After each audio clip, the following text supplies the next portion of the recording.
Hello, everybody. It's Jeff Widgren, and welcome to the ZoomOSC Test Kitchen.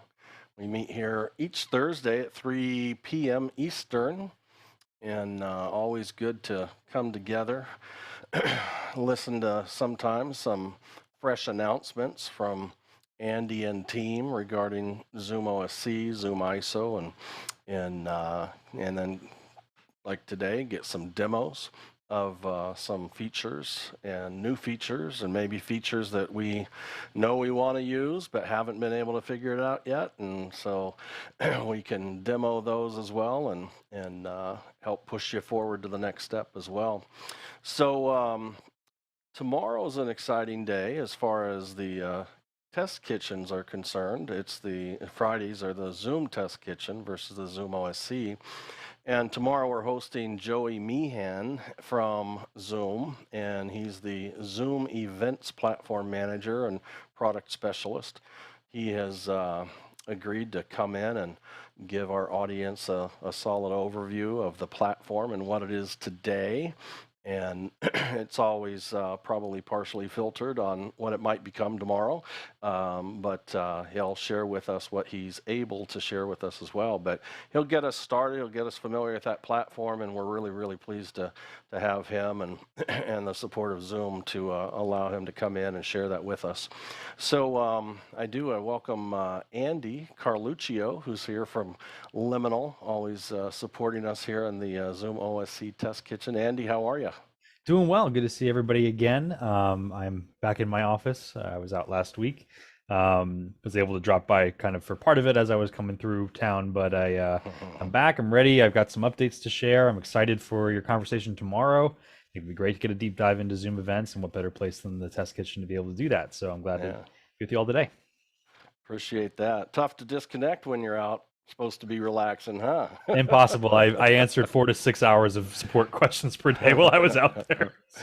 It's tough. It is. It's just hard to unwind the brain and our daily routines and so forth. So, anyways, excited to have you here. We do. I want to make note, not that I don't think we have the languages running through them, but today in the ZoomOSC Test Kitchen, it's a pre-show day as well for tomorrow's Zoom Test Kitchen.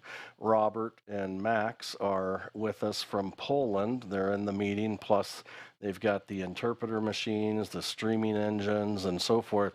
Today, there's looks like 4 streaming engines. Tomorrow there will be 6 languages that will be live interpreted and provided within Zoom, but Robert and Max will also be pulling each one of those language feeds and sending them off to a Vimeo platform of their own as well.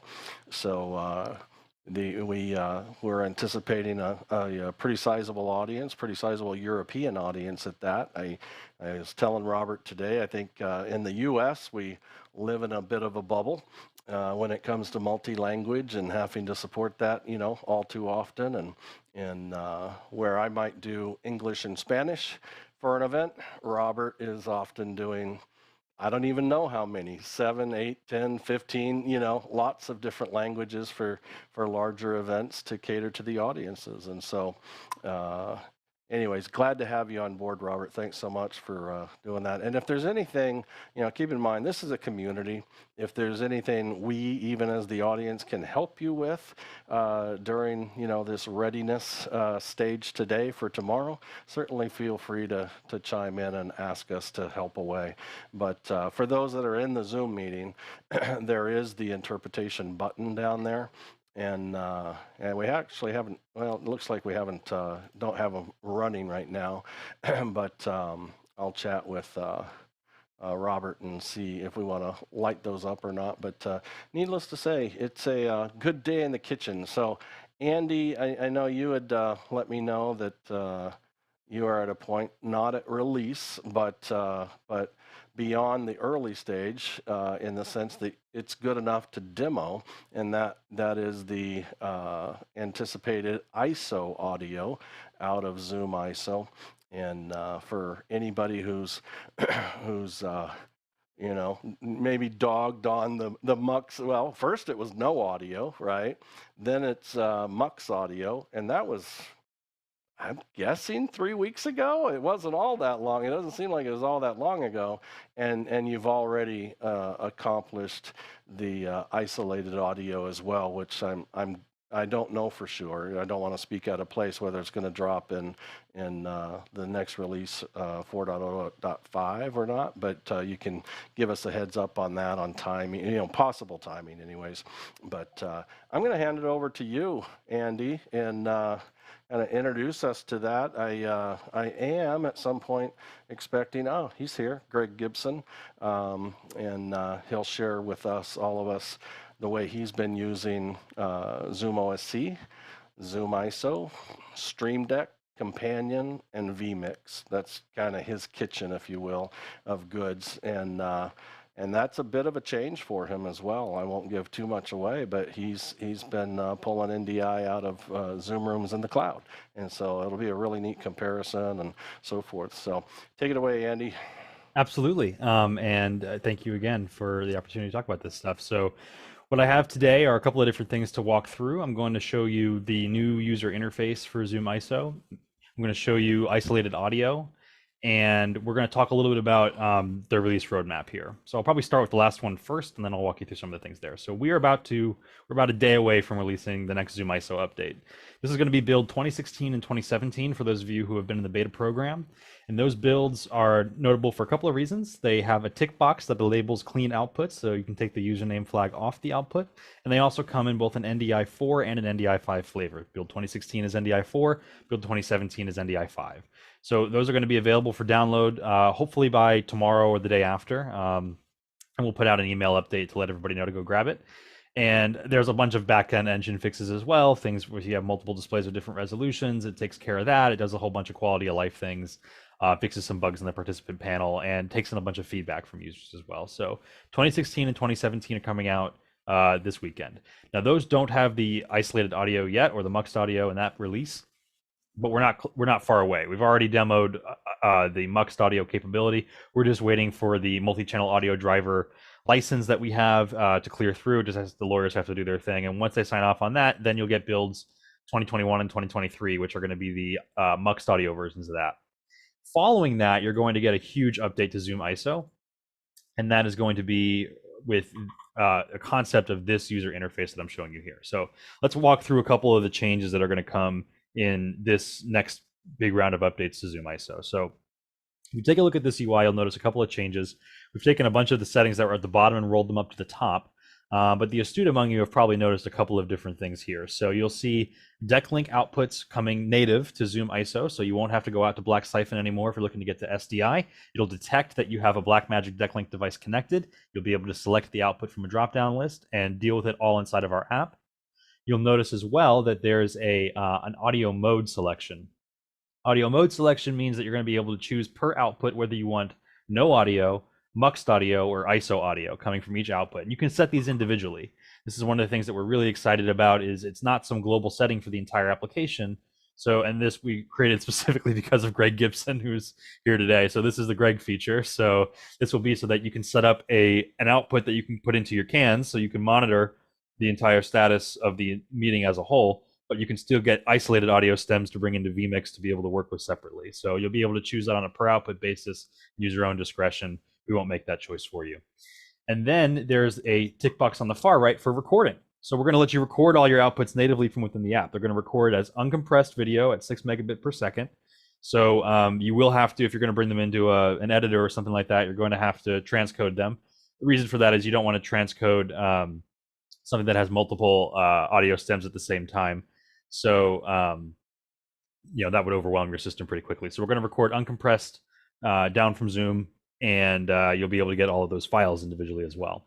Then with modes, there's a couple of new modes we're introducing in the next ZoomISO update. They're not shown on the drop-down list because it's not unfurled here, but you'll have the option between choosing users, active speaker, and spotlight for your output types. So if you want to have the ability to use the spotlight for an in-person mix so that you can see inside of Zoom who's being brought in, but then you want to be able to grab them by spotlight, you can also do that inside of the next ZoomISO update. Likewise, if you want to set an output that's just the active speaker, so if you're at a portion of the show where you don't want to be cutting all the inputs every time somebody changes, you just want to go to sort of a safe input to follow the active speaker, you'll be able to select that as well. So that should make things a lot easier for you. This interface, of course, is subject to change, but this is kind of the philosophy of what we're thinking right now is going to go into the update that's going to hit in about, I'd say mid-September, mid to late September is when you're going to get this version of it.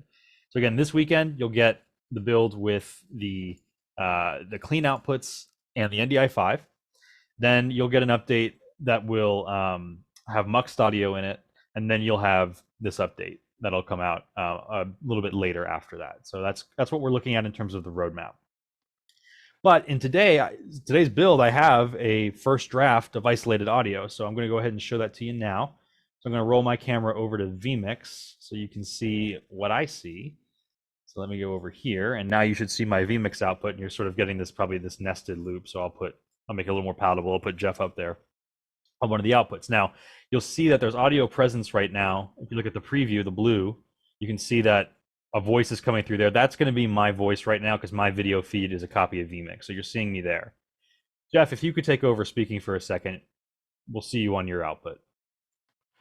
Yeah, so this is getting pretty exciting with these features and so forth. So now I can see the audio on just input 1, which is just my output. And we can do this on the fly as well. So I'm going to add a fourth output. I'm going to assign Greg to that output. And all I have to do is select the ISO audio mode. And Greg, if you start speaking, we should get you there. Hey guys, welcome to ZoomOSC Test Kitchen. Happy to be here. There we go. Looking forward to seeing this ISO audio. There we go. Yeah, so cool. All coming through on the separate audio stems there.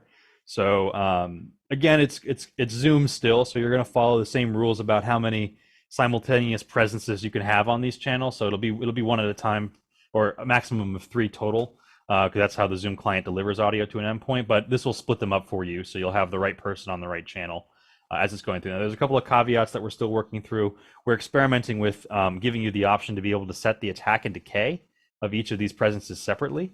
So if you want to have maybe right now I have this set to 100th of a second switching. That's how it's determining how to route this audio. If you want to set that to a different period of time, though, you'd be able to do that, and we might explore doing that on a per user basis. So those are the kind of things we're figuring out now. In addition to this, you're going to have the ability to output these audio stems not only as embeds inside of the NDI, but you'll be able to send them off through your to a multi-channel audio device like Dante Virtual Sound Card. So if you've got an X32 that you're used to using maybe to mix all your audio stems in the Dante world, you'll be able just to link up our audio outputs to Dante, and then they'll go out to the Dante network and you can mix them there. So again, you'll have to consider sync if you go out into a separate video and audio processing pipeline. Right now, the audio video is synced on each of these inputs. But if you have a workflow that you're more comfortable using a proper soundboard and then you already have a way of syncing them up later, that'll be available to you as well. So we're super, super excited about all of that. And all of this is being run right now from my 699 M1 Mac Mini. So no increase in the native processing power required to run this new build. So we're able to slip in a little more functionality there without hurting the headroom. So we're excited about that as well. Very cool. Very cool. Very, very cool. I have a quick question, just something that's happening on my desktop with ZoomISO. Sure. It's my ZoomISO OSC machine, and so I'm looking at the gallery view. When I first started the meeting, commonly I'll adjust my gallery view width and height to match my Stream Deck. And then I eventually selected a default display for the main window output. And ever since I've done that, it's locked the Zoom window so that I can't resize it, which I understood originally, but I can't undo it now. You can't undo it, yeah. Yeah, that's just what it is, huh? Welcome to beta build land. Yeah, that was the snapping was we finished the snapping, but we didn't finish the unsnapping. So you have a build that doesn't have the other piece of that. Okay. I have it on mine though. I have a none option on my drop down list. Totally makes sense. Okay. Perfect. Yeah, outside of that, I've got 4 outputs running right now, ISO outputs. I don't have I have the muxed audio version right now, but 4 beautiful outputs going into vMix, and it does work better on my color LCD display from native to the Mac versus the external display, but but I think you have a couple of hints and tips on that that I obviously forgot because I couldn't get it fixed. No, it's all good. Yeah, I can walk you through that. Anyways, it's exciting stuff. So, so the next release, you said in 2 days.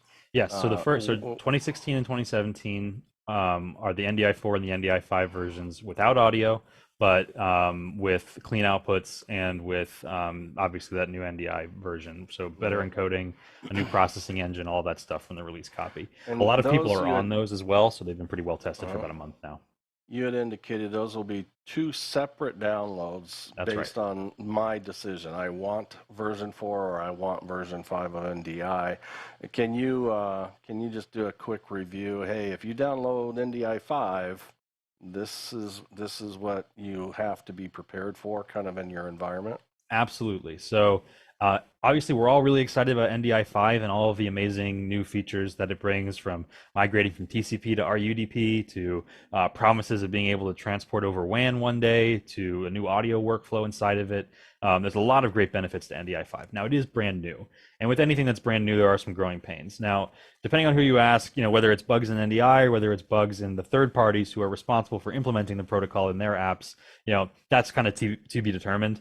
And I think that it's likely that the majority of the issues here have to do with using NDI5 encoders with NDI4 decoders. Now, they are supposed to be backwards compatible, and you can get a video feed in, but in our experience, and if you look, you spend 5 minutes on the NDI Facebook page, you'll see this as well. But there's a lot of micro stuttering issues people are reporting, some discovery problems, black video feeds, things like that. So if you want to avoid all that headache, NDI4 is going to continue to be offered just as it is today. NDI5, though, is something that we were going to recommend for anybody using M1 Max. If you're on Apple Silicon, NDI5 is natively encoded now, so it's a much better experience. It's much more scalable. NDI4 on M1 already had issues with micro stuttering and other issues like that, so by using NDI5, you're going to eliminate a lot of those issues. Now, the best experience is going to be using an NDI5 encoder with an NDI5 decoder. So if you have migrated your vMix version to NDI5 by replacing that, that'll be a good experience. If you're using Mimo Live on another Mac, you're already in a Mac ecosystem and you've got NDI5. I don't know if they've updated it yet, but I think they have a beta for it. Or Ecamm, I think, has a beta for this as well. You can using an NDI5 chain on both sides is pretty good. That being said, right now in the demo I just showed you, I was using an NDI5 encoder and an NDI4 decoder. So it's not the end of the world, but the best experience will be matching your encoder and decoder versions. And so for that reason, we're going to distribute both options. You'll be able to come to our site and download, hey, I want to use NDI4 or I want to use NDI5. We're not making the decision for you, so you can sort of leverage your understanding of your own pipeline and make the best educated decision about that. But that's going to be our general advice. If you're already in an NDI5 ecosystem, go ahead and enjoy. If you're on an M1, use NDI5. If you're on NDI4 infrastructure still and you're not ready to make the jump, you'll still have the NDI4 option available. Greg, I see you got your hand. Do you have any questions on that? or in general? Actually, Andy, my question. Oh, no. Oh, I haven't seen that in a while. There we go. How appropriate. But, I was going back to the GG feature. So can you show how that works? GG feature. Oh yes, of course. Yeah, your audio. Being able to monitor the in-meeting audio with the ISO audio. Let's do it. So I'm going to set my camera back to vMix for a second there. Let me explain to everybody that's watching real quick, just kind of what that specific issue is that when you're getting, so I have been using Room NDI, and which, it works great. It works as advertised. But it's a little tricky sometimes when you're trying to monitor the ISO audio and you have non-participatory staff that's in the Zoom meeting, and you still have to be able to hear their audio. So if you're listening, if you're listening to the ISO audio and you listen to the in-meeting audio, you're going to get doubled up audio in your headphones every time somebody that's not participating, somebody that you don't have an ISO audio feed on starts talking. And if you turn off the in-meeting audio, you no longer can hear what's going on in the Zoom meeting itself. You only hear the isolated audio feeds from your speakers. Typically, like in the program, that's not that big a deal because you don't really need to hear what anybody else is doing in the meeting. But sometimes, particularly in vMix, if you're using audio follows video, where someone's audio is off unless they're on the screen, what will happen is that the panelists are talking to one another in the Zoom meeting. So they're hearing the in-meeting audio. They don't know, like when you take an isolated audio feed, it has no effect on what happens in the meeting. They still hear each other. And so when you mute their ISO audio feed in vMix or whatever switching program you're using, it has no effect on the in-meeting conversation. So somebody that may not necessarily be on screen in your program output all of a sudden starts talking, the audience doesn't hear them. And if you're not monitoring that audio and you don't happen to see that meter bounce, you don't even know that that person has started talking. So that is the solution that's the tricky thing that I've been trying to deal with, that Andy's come up with a solution for. Yes. So our solution there is to provide both the option of having ISO audio on any stem and the option of having muxed audio on any stem. So what I would typically do is if I take my my primary output, which I don't know if I have set up today. Let me see if I can grab that. Primary, let me focus to that window. Yes, so let me go there and then switch this to gallery view just to make it abundantly clear that that's a Zoom feed. Okay, so you can see over in my preview bus, don't have audio enabled for that yet, but what I'm going to do is I'm going to turn that on now. So now there's audio coming in to this this input here, and it's always going to be present no matter who's speaking. That audio is the muxed audio of the meeting.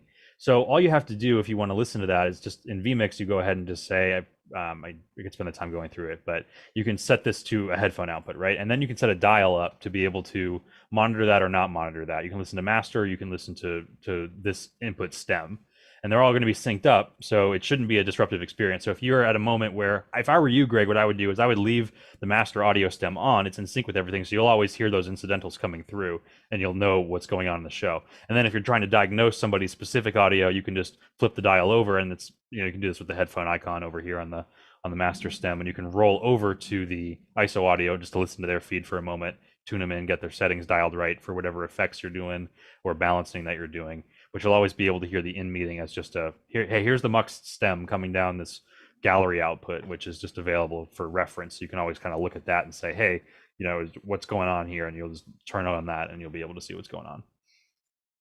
Yeah, I like that. Like, sometimes it's kind of important to be able to monitor the in-meeting audio, because I had a funny situation the other day where I was doing a program and they had a last-minute person join, and that person came on with unmuted and was eating breakfast, and apparently was making a lot of like eating noises in the meeting. And I was just listening to, at that point, I was just listening to the ISO audio. So I couldn't hear what was going on in the meeting. And I'm getting these texts, from people going, hey, can you mute so-and-so? He's eating breakfast and he's making a lot of noise. But fortunately the audience never heard any of that because I'm just pulling those isolated audio feeds out.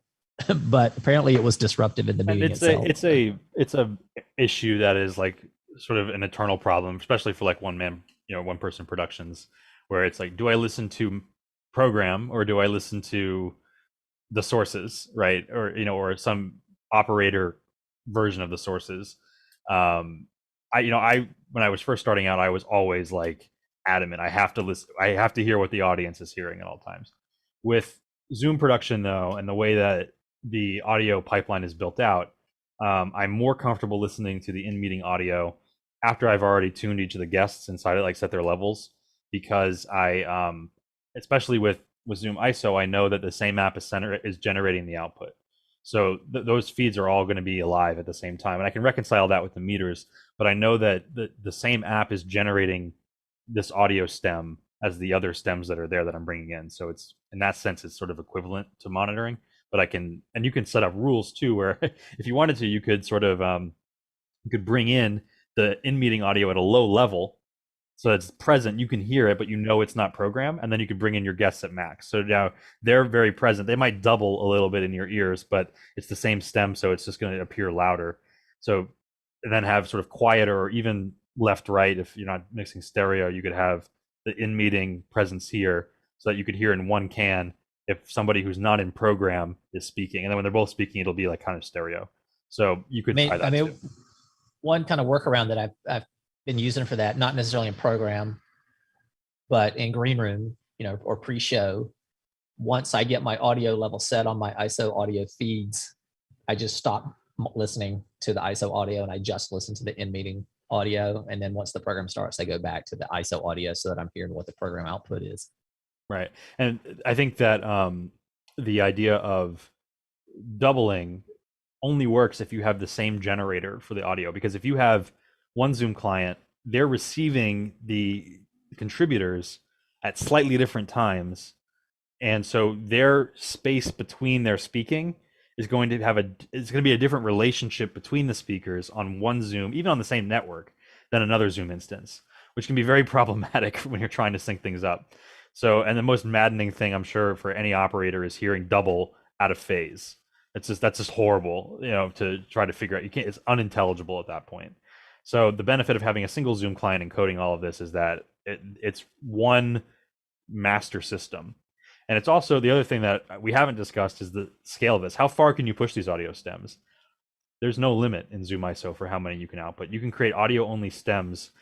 I think we have a 32 channel audio device in here. So you could have 32 individual ISO outputs of audio coming in from this program if you're doing, just like a podcast style record or something like that, where you don't need all the video stems. Or again, if you start to tie in Companion and play with all the OSC commands that we have, you could have all of your guests coming in at 360, the guests that are on screen at 1080, and all of the ISO audio stems available at the same time.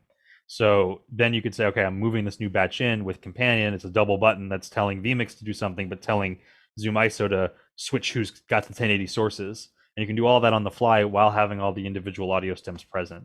So, right now, if you were trying to fill up, a 16 channel audio device, or 15 channels, let's say, make the math easy, you got a Zoom room, you're going to need 5 Zoom rooms if you want to have all 15 of those audio sources available. Or you could fuss with the iPad and try to chase, who's speaking and get the audio in there. What we're trying to do with ZoomISO is just provide you as much, basically deconstruct Zoom as much as possible. You'd almost think of it like there's one stem and it's just being shot down whatever lane is identified as the active speaker at that moment. And that allows us to have a lot more breadth in terms of how many channels we can pump down. So those are the kind of things that we're considering when we're building this.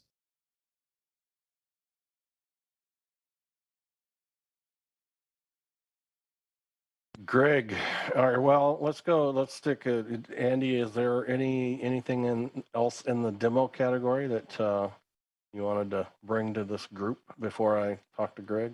I think we'll have a lot more on the ZoomOSC side to talk about when we get the 4.0.5 update out. I know I've been promising it for a while, but I'm a perfectionist on it. So we're fixing some small things here on the Mac version, and then you'll see that come out along with the new companion update. And I'm very excited to show you the companion update as well. But let's save that for another day. Okay. Yeah, but I will agree. I mean, and I only know the half of it. It's a huge update. I mean, if you had a 5-gallon bucket, this is a 50-gallon storage container now. It's just full.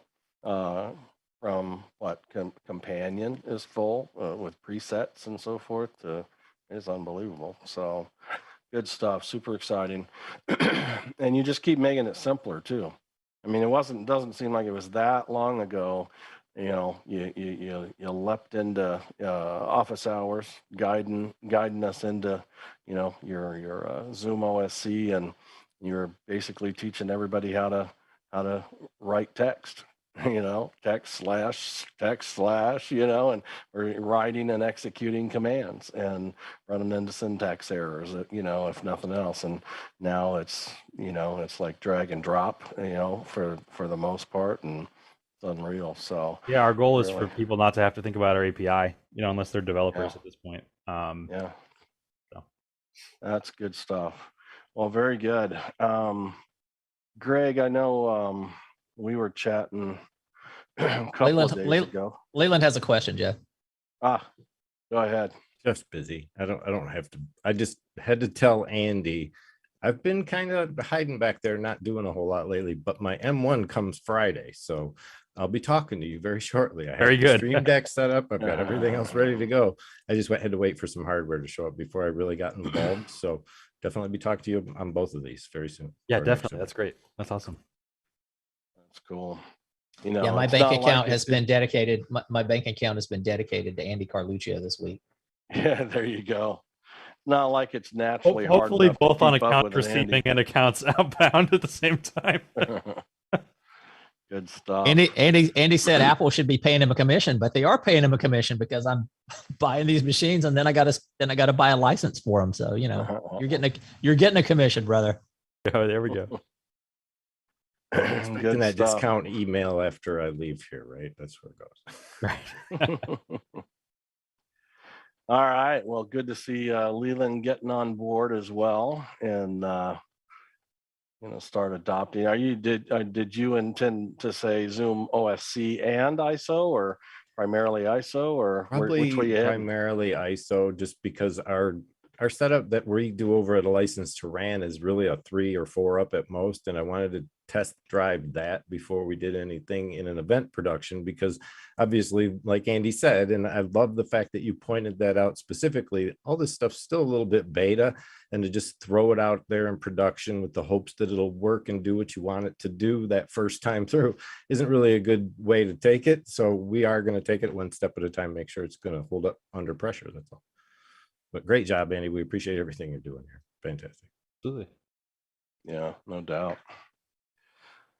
All right. So, Greg, we were chatting the other night, and you had a particular challenge for an event the very next evening, right? Which was last night, that you were preparing for. And I think you were running 2 separate meetings, but they had to be able to not only talk into each other, but listen to one another as well. That wasn't the challenge necessarily. I think it's safe to say you're pretty familiar with, that combination. But one group in particular, I think it was one group, were going to be hand raisers, and when digital hand raisers, right, inside of Zoom, and you wanted to be able to recognize the hand, as quickly as you could, recognize the hand has been raised, and then quickly assign them to a ZoomISO output so that you could mix it into the broadcast that you were broadcasting. Did I get that correct? Yeah, you got it. So basically, the gist of it was I had a event. There's a small fortunately for this use, it was a small event with about like 35 people. And so I had 3 speakers, so a moderator, 2 guests, and they did a little presentation. And then at the end of it, they wanted to be able to call on people in the audience to ask questions. And so we had the speakers and the panelists in one meeting. We packaged it up really nicely, with branded graphics, and just made it look really good, look like a TV talk show. And we sent that back into the audience meeting. And then at the end, we needed to be able to pull the audio and the video out of the audience, send that back to the panelists, and integrate that into the show so that the people in the audience could ask questions live on camera with audio. And so what I was looking for like a easy way to see who had their hand raised. And I mentioned it to Jeff, and Jeff gave me a couple of suggestions, and reached out to Andy, and Andy gave me some suggestions. And I just got to tell you guys, like, I only downloaded ZoomISO maybe like a week ago. So this is all like really new. And I'm actually using a beta version, but Andy assured me that it was like days away from release. And so I felt pretty good about it. Now, I will say that I did have another solution on deck in case, there had been an issue. So I didn't go into this, stupidly. But let me go into screen share here on this other machine here, and I'm going to show you the way we did this.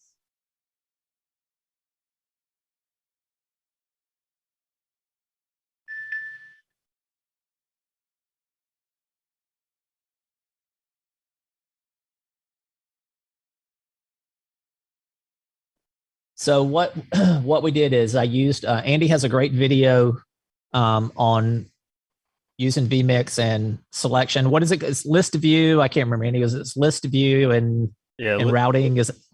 Yeah, it's basically just how you get names onto your Stream Deck and route them to outputs. So I have one video on doing it with vMix, and I have one video where I show you how to make the companion profile using the vMix video. So I watched those videos and I basically integrated what Andy was doing there, and then I added a couple of things to it. So if I could get a few of you guys to raise your hands, raise your Zoom hand, what you're going to see on my Stream Deck is people who raise their hand, my Stream Deck buttons turn yellow. And then what I can do, so I can take, and let me just show you too. So I'm going to, this is what I sent back to the moderator. This is what the moderator was seeing in the meeting. Well, because I'm in screen share, you're probably not going to be able to see it, but basically what I can do is I'm going to take Jeff and I'm going to click on Jeff and I'm going to put him on ISO 1. And when I do that, what it does is it lowers his hand and it unmutes him. And then I'm going to take Andy and I'm going to put Andy on ISO 2. And I'm going to put Leland and I'm going to put Leland on ISO 3. Oh no, it's Leland Mosley. And I'm going to take Leland Best and I'm going to put Leland Best on ISO 4. In the same room, can you believe it? I know. It's a rarity, trust me. Go figure that.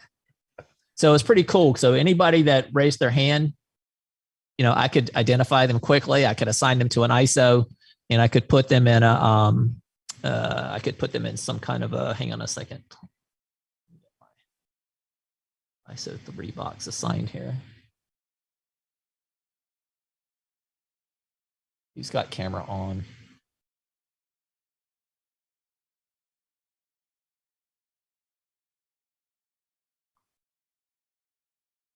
There we go. There we go. So then I could put them in a, you know, like a 3-up box. And then I could switch it. Let's see who, let me find Eddie. Eddie, do me a favor, raise your hand. Raise your Zoom hand.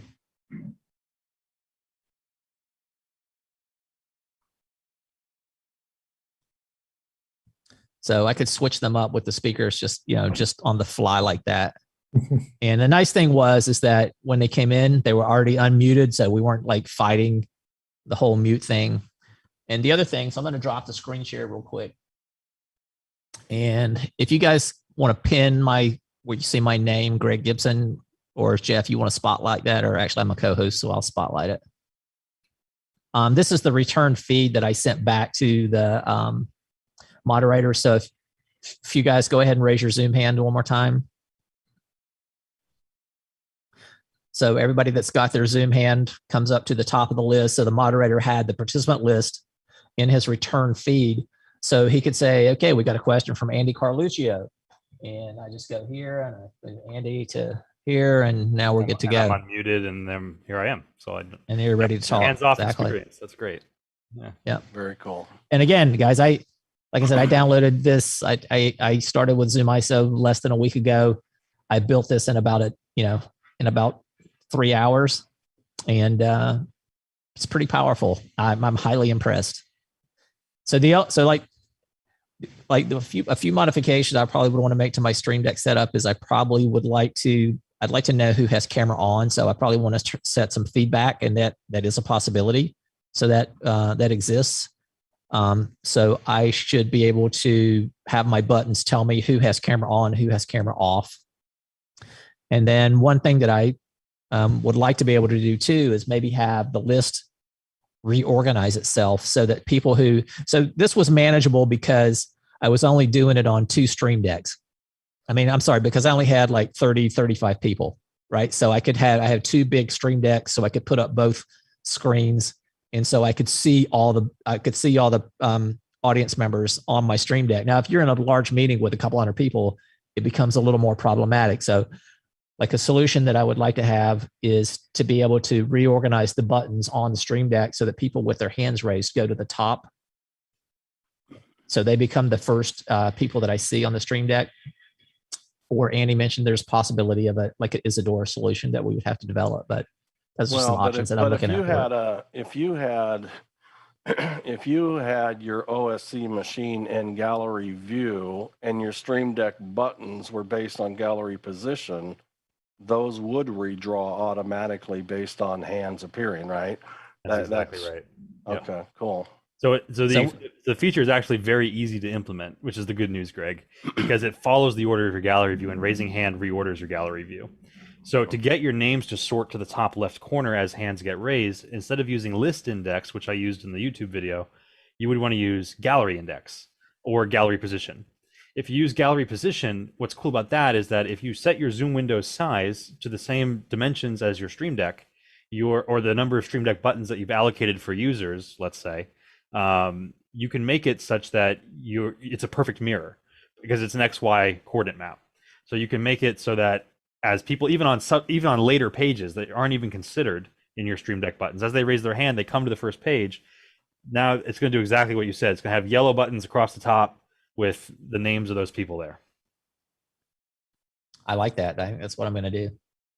Yeah, So all I've got to do is just, instead of using list view, I just got to switch that over to gallery order. There's a couple of things, to look at, and we can. I know this is actually the setup that Jeff Widgren has, so we can maybe take a look and dissect that a little bit. But it's this idea of right now you have list index as your selection. You're going to leave all of your ISO routing buttons the same. All your action buttons are the same, but you're just going to make a change to your the button that has the name on it. So instead of going to the preset and dragging list index, you're going to go to the preset and grab gallery position. And you're going to look and you're going to say, all right, my first button is going to be 0, 0, and then 0, 1, 0, 2, 0, 3. That makes sense so far. But you got to think about how your gallery view is actually going to be laid out on screen. And it probably, I mean, if you have a large meeting, right, you're going to have 7x7. If it's full screen, you have a full 49. Your Stream Deck isn't going to be able to do that because it's got maximum 32 buttons, but you got to think of the page navigation buttons, you got the page title buttons, you got 4 action buttons going down the right hand column. So you got to think about how you've allocated that and how many buttons do you really have at the end of the day. Right, like on a 32 button Stream Deck, I've really got about 24 buttons that I can play with. So what you want to do, the secret sauce is to then take your gallery view and shrink it so that it's actually a 24 up. And by doing that, it then will be a perfect mirror to your Stream Deck, and you can overload your page navigation to actually change. There's a command in ZoomISO that will change what gallery page you're on. And then at that point, it's as though you have full access to the full gallery view from your Stream Deck. And it'll follow the order and the sorting. So whether you're dragging people to get your important people up at the top, or whether they're just automatically moving because of hand raising, or whether they're self-sorting because video on and off is kind of bringing the video on participants to the first page and pushing the video off participants later, that could really accelerate a lot of what you're talking about here. And Andy, this is like the power. This is your power. This is your competitive advantage here, is that you are able to see these workflows and provide these workflows in real world situations, and you can do it pretty nimbly. You're pretty quick to do it. And so I think, man, that's your big power. Careful, I'm going to quote you. Appreciate that. That's fine. I'll send you a testimonial. Thank you. I appreciate that. No, that's great. Well, and I think part of the testimony with Greg is, Greg, it wasn't, I'm going to guess probably not more than 3 months ago. You can correct me if I'm wrong, where you were figuring out how to, kind of one of the first people who figured out how to stand up a Zoom room in the cloud, and then, testing Zoom Room NDI as well. And I mean, quietly, I'll admit, inside my brain, I'm like, Andy, you lost Greg, man, because, it's just like, he fully, he appeared, I mean, he's fully committed. Greg's always a fully committed dude. I mean, when he says he picked this up a week ago, that's his entire conversion story too. When he, stopped, forcefully stopped being a photographer and became a broadcaster, it was all within days, and he had never done it before. And so, I mean, part of it is, his tenacity as well, but needless to say, I think it really does speak volumes of what Greg is saying is, one, I've always complimented you understand. I mean, it's liminal. It's liminal entertainment technologies, which sounds like a production company, and it is, right? I mean, you guys do, one, you came from theater in college. I'm aware of. I don't know a lot more before that, but you know, you're in theater there, and the technology in that theater as well, and then you know, came out and started Liminal, you know, entertainment technologies as well, and so you're living our life, you know, and that's hugely valuable. And then you know, it's it's not every day that you see, you know, the president and CEO of an organization and out in front. I mean, you've been out in front, and you're still right out in front of, you know, your customers and so forth, and that's, you know, that's just golden. You know, everybody feels serviced and you know, well taken care of, and you listen. You're there to listen for sure, and respond. I mean, I'll never forget the night you, me, Ed, and Benjamin, like Central Time, 2 a.m., 2:30 a.m. I mean, it was dog late, which was later for you because you're back east, and you know, and what we had talked about, and by morning, which is just insane. It was a brand new feature. It was done. It was like by morning. It's like, what? It's crazy. So, but like Andy's familiar with like production, you know, through Yeah. both the office hours affiliation and working with Alex and putting together those workflows. And so he understands what our needs are. And so really like being able to build these workflows for us quickly and nimbly, that's his superpower. Like Andy, that's your superpower, man. Yeah. Well, and I think what a lot of us don't think about, and I understand to a degree, although development is quite a bit different, you know, this many years later. I come from, you know, when I started my IT career, I started in as a heads down database developer. And what really boggles my mind is how Andy and his team do what they do so nimbly and keep version control under control. I mean, because that's a bitch. Behind the scenes, it's really hard to release a product and have everything aligned and tracked and noted and the whole bit. I mean, it's a bear behind the scenes, I'm confident. So I mean, there's tools, you know, GitHub and so forth that do help a lot that didn't used to exist. Our source control, you know, was on local servers, but yeah, good stuff. I admire what you guys are doing. Thank you. I really appreciate that. And I think too that there's I look at this as like there's a lot of different solutions, and they each have their specific advantages and workflows, right? So our next step is, once Zoom turns on the right features for us inside of the SDK, I'm going after the cloud next, you know, for sure, 100%. I had to start with Mac OS for ZoomISO because of the way that the SDK for Mac OS is built. It allows me to do the types of things that I'm doing here, whereas I can't do that in Windows. But I'm told that I'll have the capabilities on the Windows side that I need to be able to do this. And so once we have that, I think the workflow that, you know, has served Greg so well in the cloud, and I believe is the future of how we're going to do a lot of production, will not be run by conference room software, will be run by production ready versions of the Zoom client that, you know, that are built with that sort of awareness of the features and the needs there. But I gotta say, I put it back to all of you, and both through being here in the test kitchen with me for the past couple of months and engaging on office hours and trying things out and giving me feedback, I do view this as sort of a community achievement in terms of, like, you know, there have been a lot of upstream pieces of information. Oh yeah, there we go, Leland. Awesome. Right, community, right, exactly. And I've enjoyed, and it's been a real pleasure to try to build this alongside of all of you, so that, you know, I only know what I know from producing shows that I produce, right? But having the access to the combined knowledge of all the producers who are here helps me understand workflows that I might not have encountered or things like that. So I appreciate all of you, and appreciate your participation in venues like this, because it's as helpful as it may be for you guys to get information from us. It's extremely valuable to us to get information from you all. So we're building things that are really dialed into the needs that you guys have. Yeah, awesome.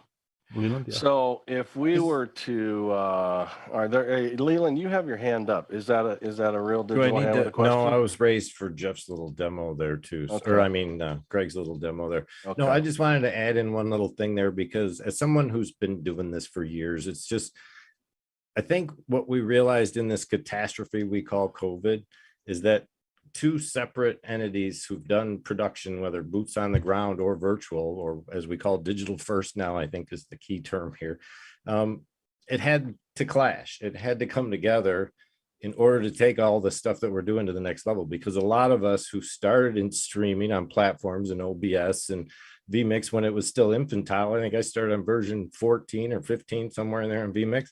So as all this stuff progressed in speed and, you know, the fact that we can move data so much faster now than we ever could 5 years ago has made such a difference in the way we produce online, that Andy's taken that little hint of knowing what to do with it and utilize it. And that's something we've been waiting for a long time, is someone with the know-how who can come out and build the stuff that we've wanted to see for you. I'll talk to you about a site I wanted to build years ago. I mean, literally, that you could probably put together yourself and start a whole nother thing. So it's just those kind of collaborations online that take place that make the biggest difference.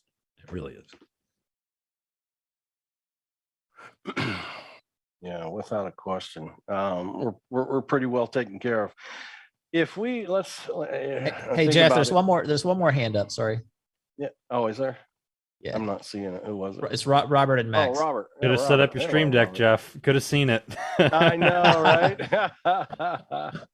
I'll even send you my my pages, Jeff. template. Yeah, I'll send you my template. Thanks. What you got, Robert?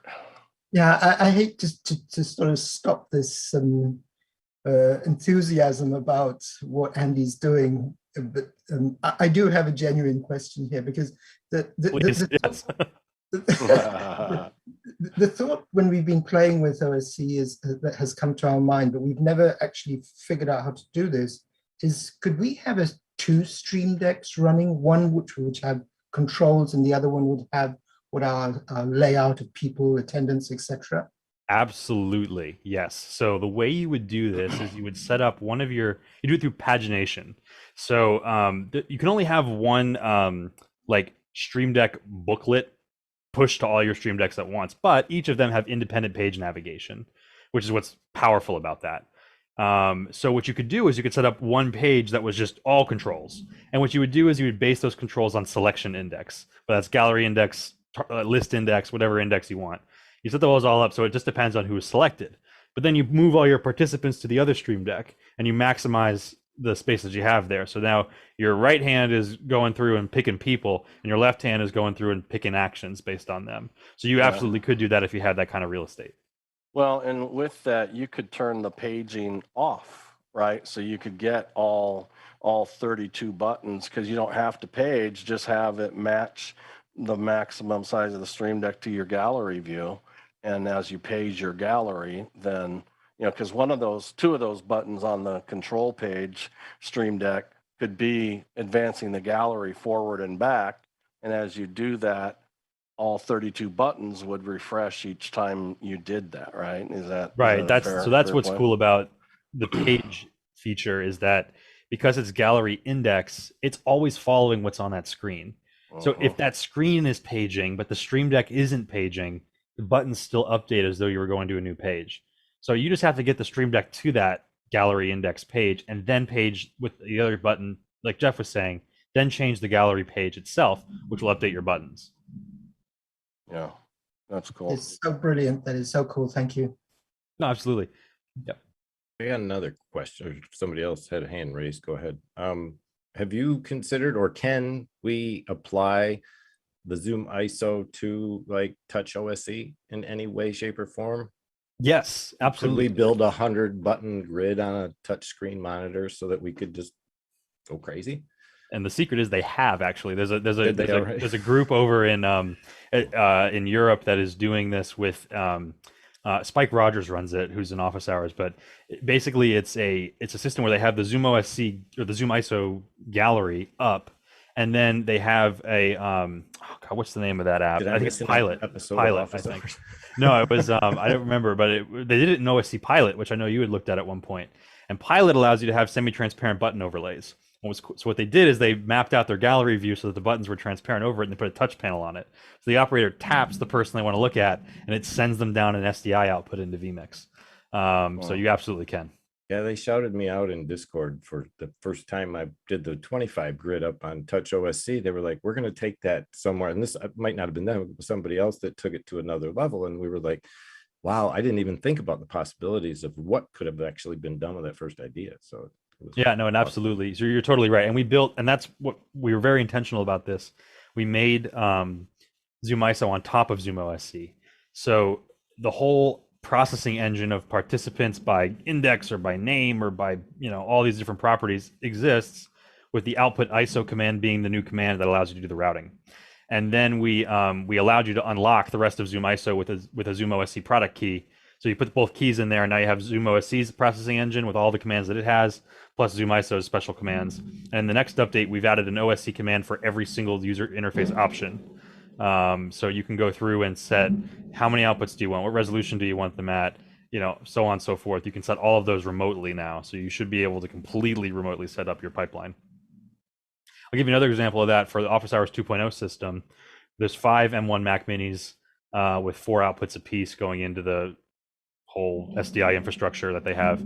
I wanted to be able to configure all of them from boot from remote. So I have a single operator interface that just says like setup. And what it does is it sends all these OSC commands to all the different computers to boot them up, log them into the meeting, have them raise their hand, get on the panel. Once they're on the panel, it creates 4 outputs, grabs certain video users, all with one button from the back end. So it's really helpful for remote control, but also for scalable control, being able to hit a bunch of different computers, basically like edge computing, right? These nodes are out there and you're just pumping them commands and they're doing their job based on that. So yeah, I definitely agree with that workflow. Hasmukh, do you have a hand there? Yeah, I have. Apologies for my lighting. I'm on a dopamine retreat. So can I ask 2 questions? The first one for Andy is, how does the licensing work between ZoomOSC and ZoomISO? And the second question was basically what Greg was explaining in After Hours about having an instance feedback through Companion on his Stream Deck.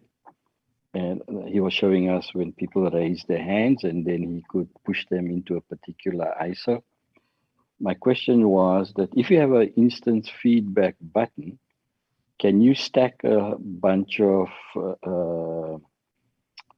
options below that? So for example, I have an instance feedback on whose audio is on. And if they're unmuted, can I, and what I'm trying to do is to see 2 things, who's unmuted and whose video is on or off. How would I handle that situation? Okay, I'll answer the second question first and go back to the first because it's fresh. So the answer is today, Companion does not support multi-instance styling. The next version of Companion does. They completely redid instance feedback, and we've already updated our module to be able to support that. So what you would do, Hasmukh, in your situation is you would maybe take the text of the key and have its color be controlled by one parameter, and then the background of the key have it be controlled by another parameter. Again, you can't do that today, and you can't do that in the latest beta, but I've seen the roadmap option of it. It's in an alpha stage, and once they update, you'll have that option. So it's coming. If you need to do that today, the program you want to use is Universe Control. Universe Control will take over your Stream Deck and allow you to use multi-parameter styling of all the buttons. So you could do that in Universe, but not with Companion. But Companion will have that feature soon. If I understood that correctly, that's what you want. Multi parts of the key being styled based on like the foreground text to the background color and have those tied to different parameters of the user. Yeah, I think Greg's doorbell rang when he was trying to explain how he does the hand up feedback. And he said that he then follows that through with a particular process in his production. So I wanted to ask him, does he do that through the Companion Stream Deck or does he do it in another way of doing it? But the other thing that I want to latch on is that if I have a set of instance feedback buttons, let's say for who's muted or unmuted, can I not then add a push down that says when I push that button, that person goes into mute? Is that possible? Because I'm not having a bunch of, I'm just having a instance feedback and no action on that. So is that possible today with Companion? Yes, you can do that. So you could have a button that was even a combination of selection and action at the same time. So you could say, And you might want to, depending on how many things you're doing, you might want to put like a couple milliseconds of delay between the actions, which you can do in Companion. But you could do something there where you select a user. When you hit them, it makes the first thing you do is you add them to the selection group. Then it has 10 milliseconds later, it has a mute on selection 0. So it knows that, hey, I'm the selected user. It's not necessarily like, it's not aware of itself, but you've basically put the name into the selection variable, and then you've referenced the selection variable by 10 milliseconds later automatically. So it's effectively the same thing. And then if you then wanted to route them to an output, you already have them selected, so it's ready to go if you want to do the second press. If you don't want to do the second press, you're good to go. That was something that Benjamin had set up initially with a bunch of buttons that you can select a few and then action, let's say pin the selections or unpin the selections. Is that what you're referring to? That's another thing we can do too. So if you want to do it in 2 phases, pick my users, pick my action, the selection system, which Greg was using earlier, is how you do that. And you can do multi-selection, single selection. There's a new concept we have called favorites, where you can just basically flag a couple of users as being something you want to access later. So those are all available. Hazmate, we did like what I was doing in after hours earlier. We actually did it here. I think probably just before you joined. But I mean, I'm happy I'm happy to show it again if if people want to see it again. So I'm happy to do it again. Let Andy answer my license question first. Yeah, happily. So here's how licensing works in ZoomISO. You can buy a ZoomISO license for $249 US. And when you put it in, it takes off the watermark. It gives you the list output, which is the thing that connects it to Stream Deck. And it gives you the OSC commands for routing people, the output ISO command. That one actually might be in the free version. But with or without a license key, it already has all of the free ZoomOSC actions. So that's going to be muting, unmuting, video on, off, pinning, spotlighting. There's hundreds of commands that are free. So it has by default all the free commands, the output ISO command, and then when you put a license key in, you get the list reply, so it can connect to Stream Deck. When you put in so that's the first sort of slot in the app where you can put in a ZoomISO license key, and that's $249. If you put in a ZoomOSC license key in the slot below it, it additionally unlocks all of the other ZoomOSC commands that are part of the ZoomOSC ecosystem. It's going to be multi-pinning, multi-spotlighting. You get the some like window-based selection for screen share, all sorts of other stuff. So the things that were in the Pro version there, you get access to those. And the ISO license is a once-off license. Yes, it's a one-time perpetual. With ZoomOSC, you have the option of doing it monthly or annual. Yeah, got you. Thanks, Andy. No problem. Greg, you want to show me? Sure. Give me just one sec. Let me go back into screen share here. Jeff, I hope it's okay. You open up your affiliate program, Andy. I want to be the first one on that list. Okay, so this is my Stream Deck, and so Hazmate, this is set up. If you've watched Andy's videos on, what did we say it was? I'm sorry, Andy. It was list mode and routing, right? Yeah, okay. Something like that. Yeah. So this is set up, the Stream Deck set up in list mode, and so if I just hit the list button, it'll update all my buttons and show me show me everybody. And so what I had a program where I needed to be able to have speakers in one meeting and have an audience in a different meeting, and then have the audience be able to raise their hand to ask questions, and then be able to bring them into the program and ask their question live on camera, and also have a way to be able to convey that information to the speakers and panel who were in a different meeting.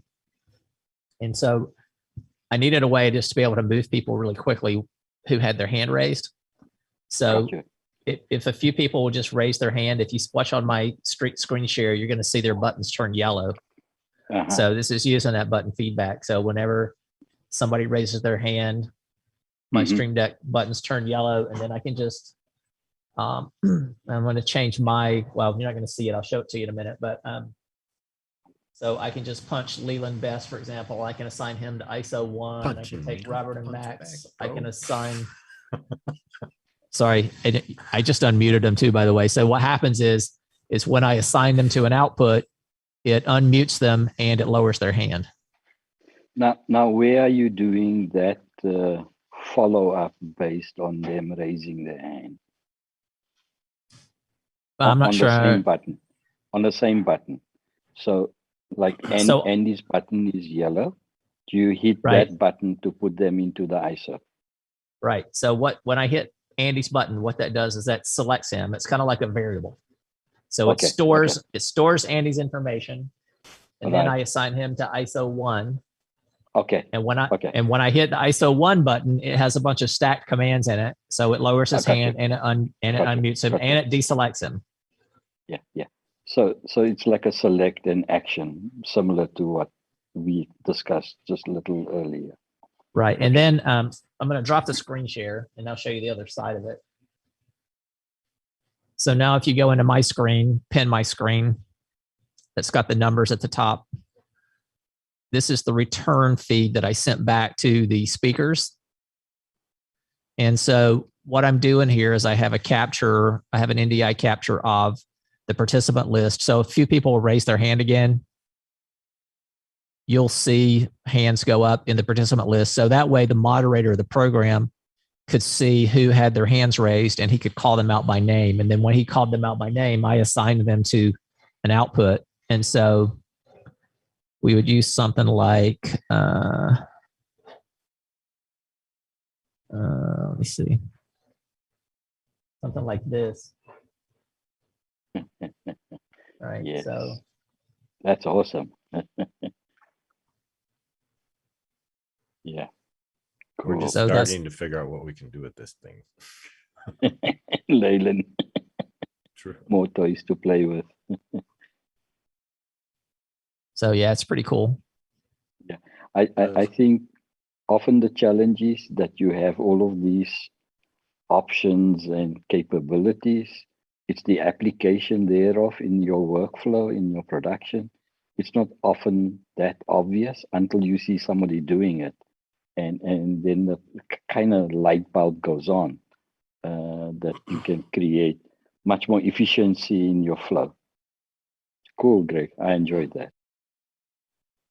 Leland, what you got? That's another light bulb I'd like to turn on if we could. As people continue to build templates out for these types of productions, I mean, it's kind of straightforward. It's vMix, it's Stream Deck, it's Companion, it's possibly, like you mentioned, the other Universe app.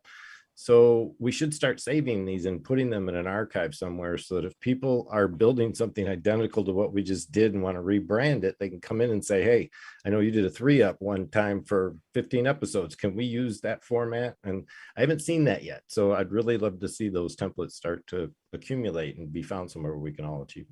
Well, actually, if you go to the Companion website and or actually when you install Companion, you can actually go to presets, and Andy has a preset library that's already built into Companion. And so mainly, like most of the buttons, like the list view stuff was already there, and I just pulled those buttons. I just dragged and dropped those buttons onto my Stream Deck, and then all I had to do was go into the individual buttons and add the unmute and add the I had to add the instance feedback. So for each button, I had to go in and tell each button that if somebody had their hand raised, that on hand raised turn yellow. So I had to add that. But like all the stuff where you see the names and everything populate on the buttons, Andy already had a template set up for that, and that was just drag and drop. I got one other question real quick before I wrap, because I'm going to have to bail out of here anyway. With regard to Stream Deck's app and the fact that you're applying the ZoomISO to Stream Deck, I've had some issues with the Stream Deck app recently, and I haven't seen that app updated in some time. So is anyone else having failover problems? I see Stream Deck's always asking for my YouTube channel connect for some reason over and over and over when I come in. I've never seen it do that before. Has anyone else encountered that problem? Or is it I've seen some bug references online, but we're starting to add 3, 4, 5 different components into one, let's call it a workflow, I guess we should. So I'm just curious as to, is there updating going on with the Stream Deck currently that I'm not aware of? Because I really haven't seen much happen there recently. I'd be curious to know, even people on this panel right now, is like, how many of you use the Stream Deck app at all? because I don't. I mean, sometimes I mean, you didn't used to be able to use both at the same time with companion, and now you can. And that was kind of my point. Should we just avoid that altogether? Sorry for that, Mike. Just stay away from the Stream Deck app completely in these production workflows and just stick with Companion or Universe or whichever we decide to work with. Okay. Yeah, my own recommendation would be that as well, and I see Greg's a thumbs up too. So, okay, I mean, Companion's so much more powerful, and I mean that's where everything we've talked about that Andy has developed, plus hundreds of vendors, and drop right onto a Companion Stream Deck. So Yeah, pretty Leyland, darn powerful. The last update included audio support in Stream Deck, and I think that was 2 or 3 months ago. That was the last update I know of.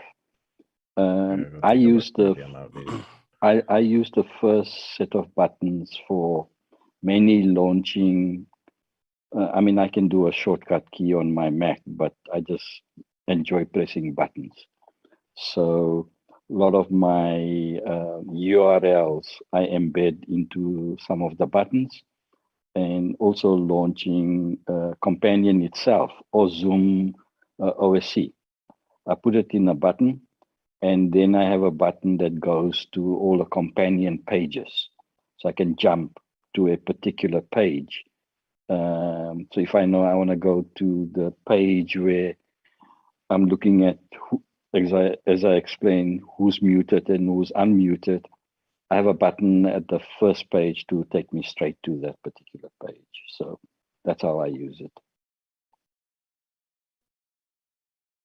I think Leland makes a good point about the lowering the friction of the kind of things that we're doing here, because it really should be that with all these events that we're doing, like there's this concept, right, of like, you accomplish a high-end event, it leaves behind a piece of architecture that making that available to the group is, rising tide moves all ships, right? So I definitely agree that that's why we've invested in making 30-something presets for the Stream Deck, but we can do more. And I think as a community, that's why I'm proud of having this huge Slack group where people are sending things around as well that we can participate in. But I think we can always do more, and I will say that's one of the other reasons that I'm thrilled about the Office Hours 2.0 interface, which you can see some of it here. I was working on it today. My goal with this project is to be able to provide all of the infrastructure that's involved here as little modules that are just digestible single nodes that you can pull in. And we're connecting from everything from my own apps to Mix Effect Pro to Mukana itself. I have a node here today that can get the names of people who are answering questions in Mukana. It can control Blackmagic Video Hub protocol, so that's going to connect to the ATEM constellation, the Video Hub, the MB16. So that actor is here now. That's ready. All sorts of things like that. So I'm trying to build this out in a way that this project leaves behind not only a good, reliable piece of infrastructure for the show, but that it by the process of making it has provided so many things that then you can be bringing into your own productions, things like that. So I 100% agree with you there, and definitely trying to do that with some of these projects we're working on now. Yeah, good stuff. I gotta fly, guys. Nice seeing you all again. Hope to see you again tomorrow. Here, I'll be here. So we'll be talking with the Zoom events folks. See you, Leland. All right, take care. Good seeing you. Yeah. And we should because tomorrow is the Zoom events thing. We should do a little primer on that for sure. That Zoom events is such a huge priority for Zoom, right? And for us, it means that I think we'll see a lot more client demands for those types of things, right? Internal, corporate, or whatever it is.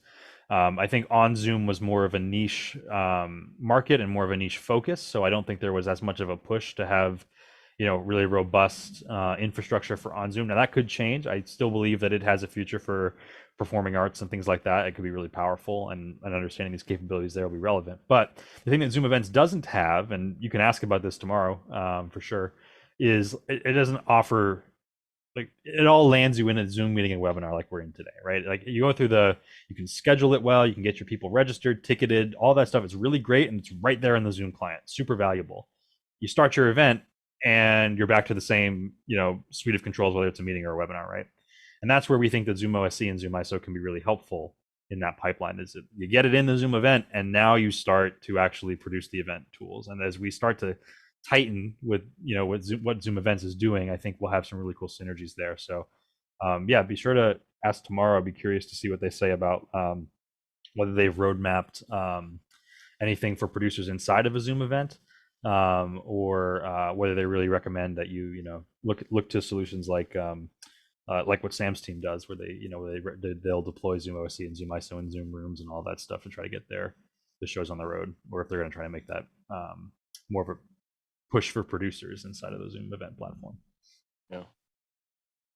Yeah, it'll be enlightening, and I'd say keep in mind, I mean, Zoom Events has been out for a month, and so it's a early release, and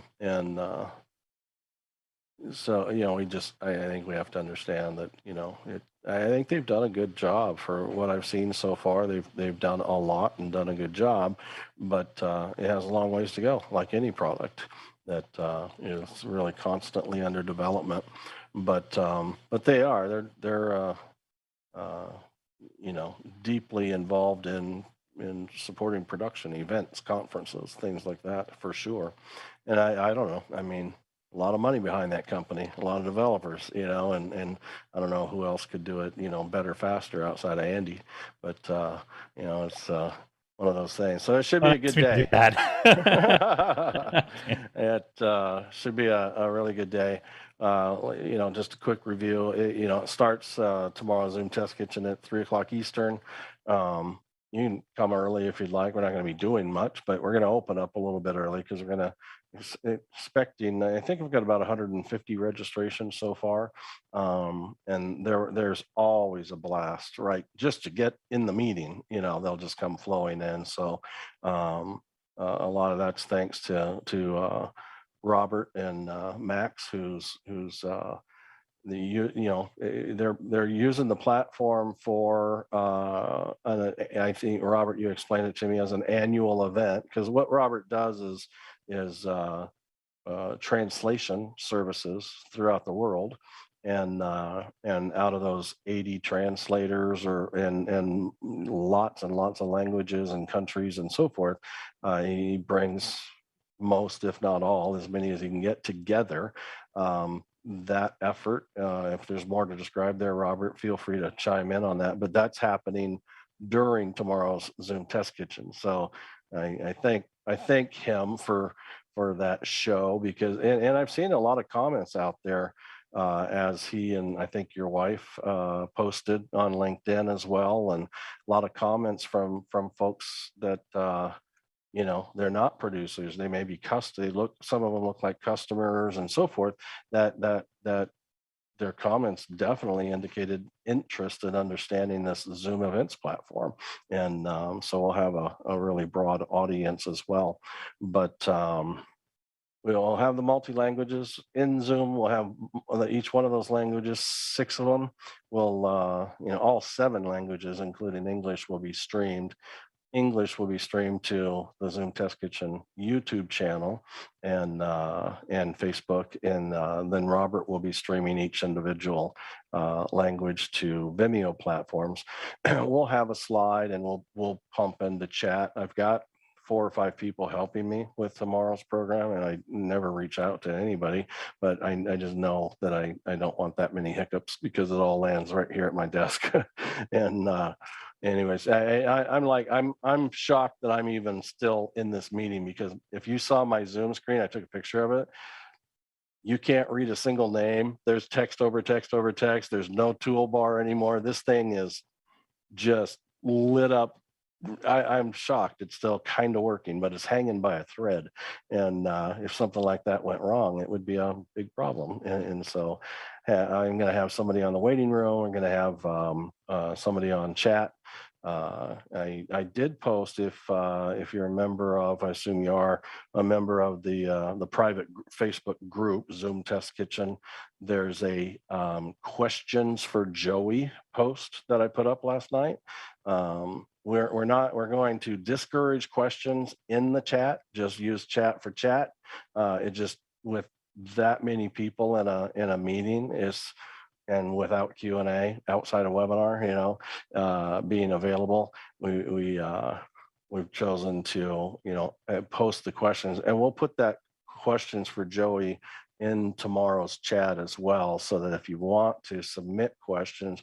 But at the end of the presentation, we're also going to go into raise your digital hand mode, and you can audibly. We would actually prefer that you ask your question verbally, so that the translators can get it out to all the languages as well, so they don't miss out on that part. And so that would be super as well. So it should be a lot of fun. If you get a chance to come and show up, that would be great to have your support and your questions. And as a community, we can really wrap our arms around what this platform is and what it isn't right now. I'll say what I've heard.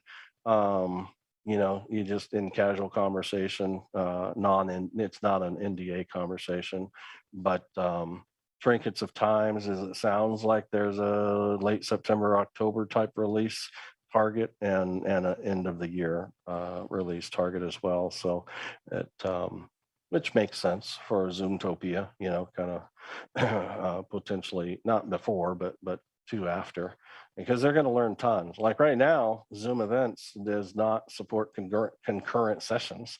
They have to be sequential, and I believe single day as well.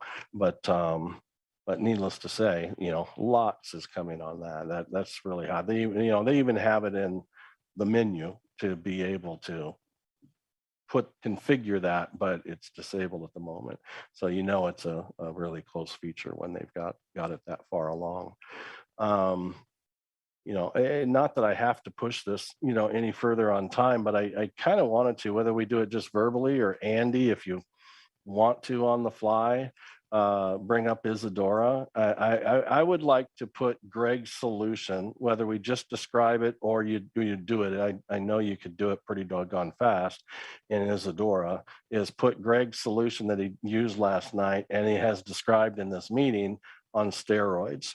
And that is, in Isadora, the fact is it what Isadora can do that the Stream Deck companion cannot, is it can listen to all the events and then pump out a result. So Stream Deck can't give you a filtered list of everybody who has their hands raised.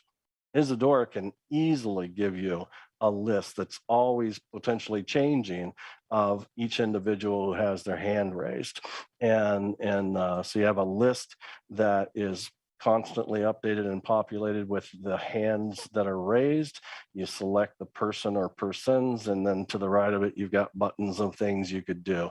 I just think it's incredibly powerful because it does give you that automation. And I'm really glad to hear the conversation and the thinking, because we are already, I heard it with Greg and Hasmuk, is we're already thinking Stream Deck Companion should, because I want it to be automated, and a Stream Deck as well can't become actionable. I've talked to Andy about this, is like, can you sense, it can sense a state, right? But it can't trigger an event. And that's 100% what Isadora is all about as well. You could have a hand raised and automatically spotlight and unmute and lower their hand and the whole bit in Isadora. You wouldn't even have to touch anything if the audience and everything was put together. But it really can be. And we did that in the kitchen once, right? We did hand raised for auto spotlighting and unmuting, and we had some other fun thing going on. But it was quite cool, because like at the touch of my mouse, I spotlighted, and then Andy spotlighted next to me, and it was multi spotlights that built up and tore down, and no one was switching it. And it was pretty doggone impressive. So anyways, your choice, Andy, whether you want to describe it or show it. Yeah, I can show a little bit of choice. Hey, before we jump into that, Hasmuk has his hand up, so I don't know if he had a question or not. Yeah, no, just a comment. I think last month Zoom had a event called Ask Eric, and then somebody presented the Zoom events. And my question to them was similar to on Zoom and Zoom events, it's not available internationally. It's only available in certain selected countries. What they did say to me is that if you're not charging for it, if you're not selling any tickets, then you can use it anywhere. But if you're charging, you cannot use it globally.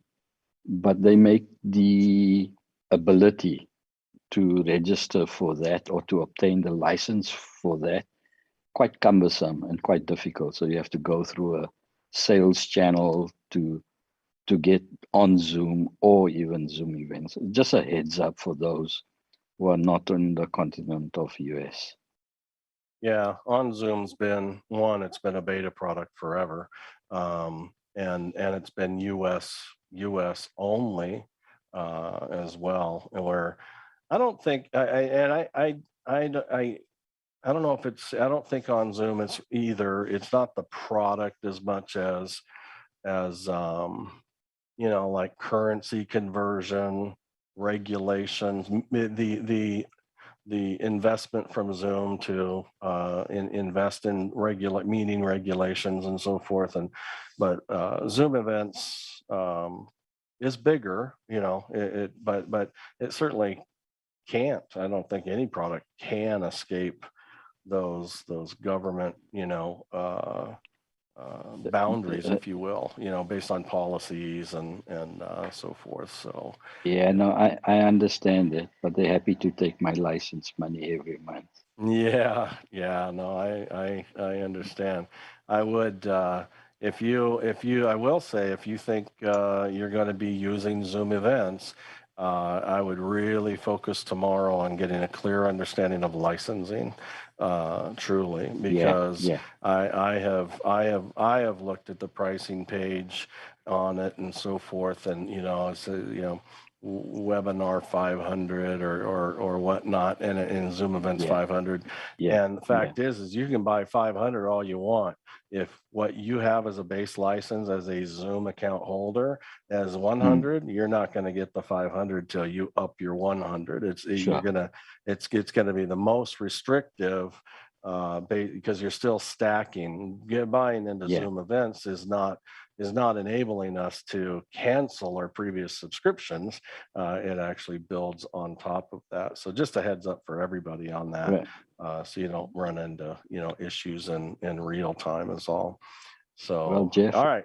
Jeff, it helps to have friends.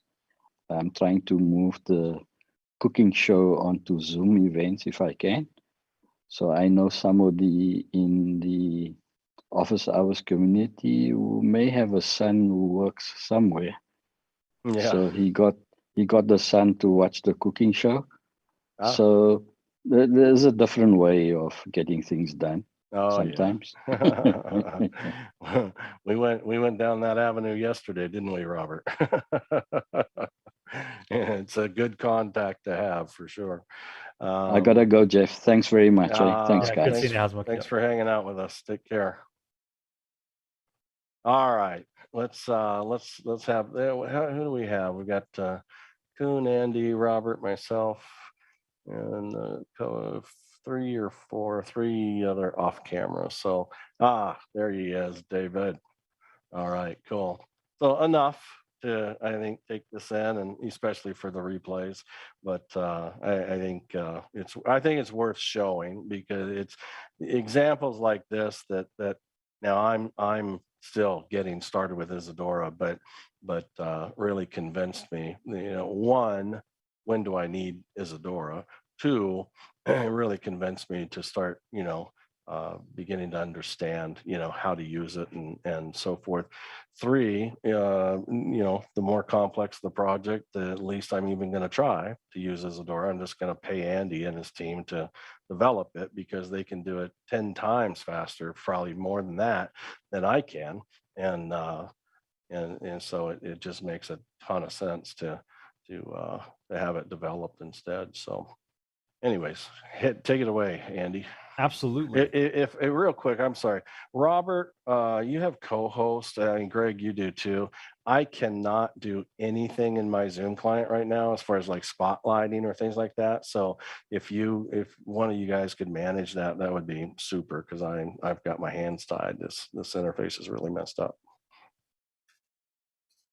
Fantastic. So I will give you a little tour of how I would approach what do I start to do when a client comes to me and wants to build something in Isadora with ZoomOSC or ZoomISO. So I'm going to switch my camera feed. Actually, let's do this via screen share because of how finicky this can sometimes be with Isadora. So the starting ingredient for me is always the participant list. I've got a double share going on here. Just one second. I'm going to pull that away so I can see better. All right, great.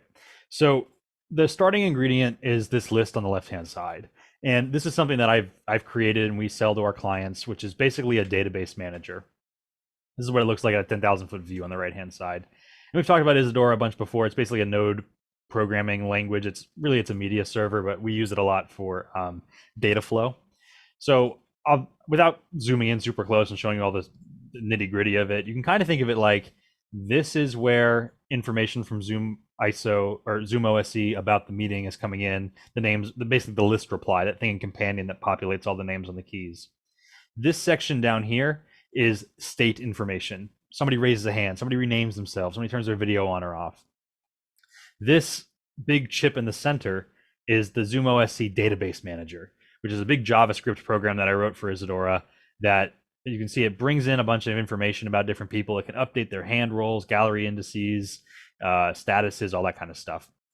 Then on the output side, it turns it into a format that's Isadora friendly with we call them serialized lists. So here's a list of all the names of the people who are here. Then here's a list of all of their user role statuses, 15525, all that stuff there. And here's a list of the Zoom IDs and the video statuses where 1 is on and the 0 is off. And this seems confusing at first, but what I actually do with it is I style it with the list selector manager, which creates this thing on the left, where now I have a selectable list. You can see as I'm clicking through it, the selected output on the right-hand side is changing. And there's also a raw output option of all the names that are there as well. And it goes through a formatter and comes out the other side. So if you look at username on the top right of my screen, as I'm clicking different names, that person's username is posted and available there. So yeah. Can I interject real quickly? I because we're in the community that we're in and we all know each other and so forth, you're showing us the right side of that screen where when you sell this solution to a customer, they have absolutely nothing to do with the right side of that screen, right? That's right. That usually goes behind a password and they don't see that or interact with that at all. So this is for the purpose of saying, hey, if you were to build something like this, what would it actually be? But this is, I started making this the moment you mentioned you wanted to do a demo and grabbed it from another file that we have for the office hours controller that I brought it over here. So it's the same panel that's on that. So this is kind of copy pastable, and we can basically, you can imagine that this thing on the left could drop into any of the interfaces that you'd want to use. Now, what does it actually do? It's a searchable list, so I can type in a name and I can see it's there. I have the office hours controller open, so it's duplicating my names here. So let me just close that real quick. I don't need this right now. Okay, let's go back to this one here, so I'll clear that out, and then I'll close it off later. But basically, what I did here is I hit Get Meeting List, and it gives me an inventory of all the members who are in this meeting. And again, it's duplicating them because I have something in the background. But as I start to search, if I want to look at Jeff, here's, there'd be two of these. There'd be Jeff Widgren and Jeff OSC. So it's a searchable list, first of all, just like the Zoom participant list. It's also a filterable list. So if instead I only want to see all the users who have their camera on and are a co-host right now, I can just depress these two buttons and cull the list down just to the people who are there.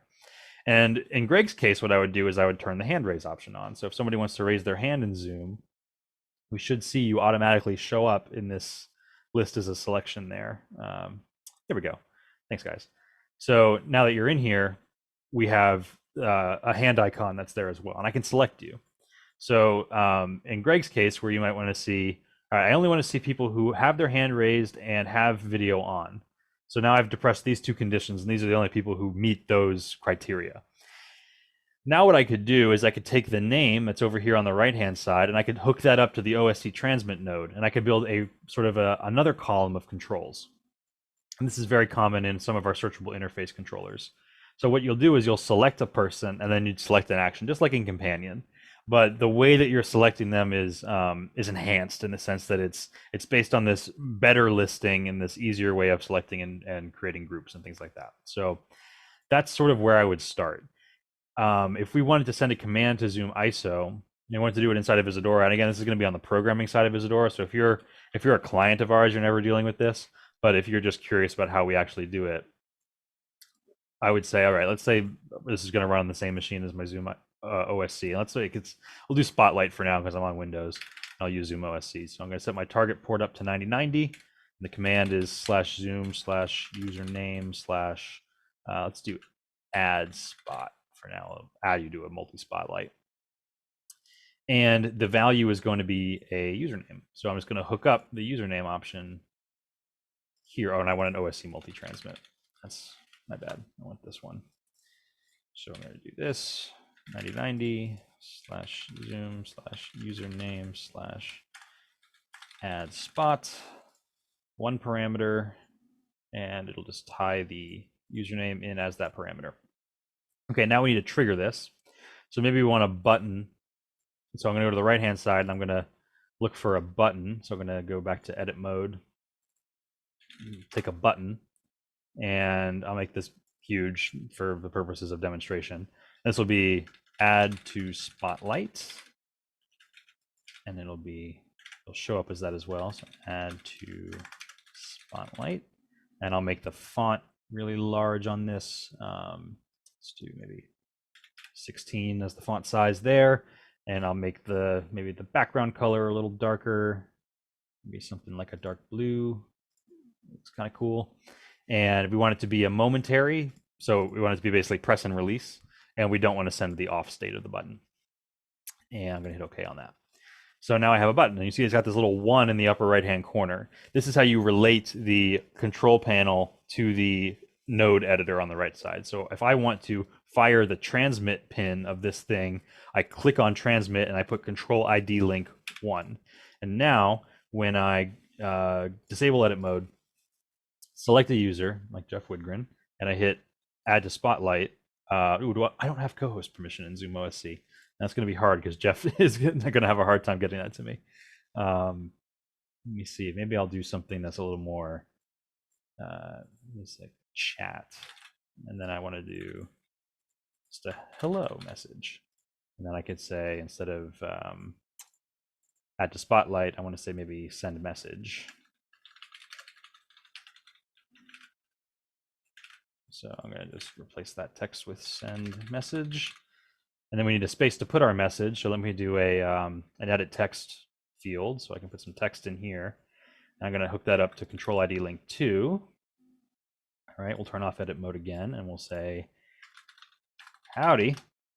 And now if I hit send message, it should send a chat message to Jeff, and we can look at our chat log, and there it is. So now we can type in anything we want here and send a message to a person. So if we know that one of our important speakers, like, hey, we looked at our hand raised list, but Jeff OSC, if you're going to really want to participate in this conversation, you got to turn your camera on, man. So turn on your camera to participate and send message, and we go back here, and there it is in the chat. So again, it's sort of a silly example. I don't know this is exactly what you would do, but you have a searchable list with filtering, and you can tie that to an output action. That could be spotlighting, outputting an ISO, muting, unmuting, stacking a bunch of commands together, like Greg was doing on the Stream Deck.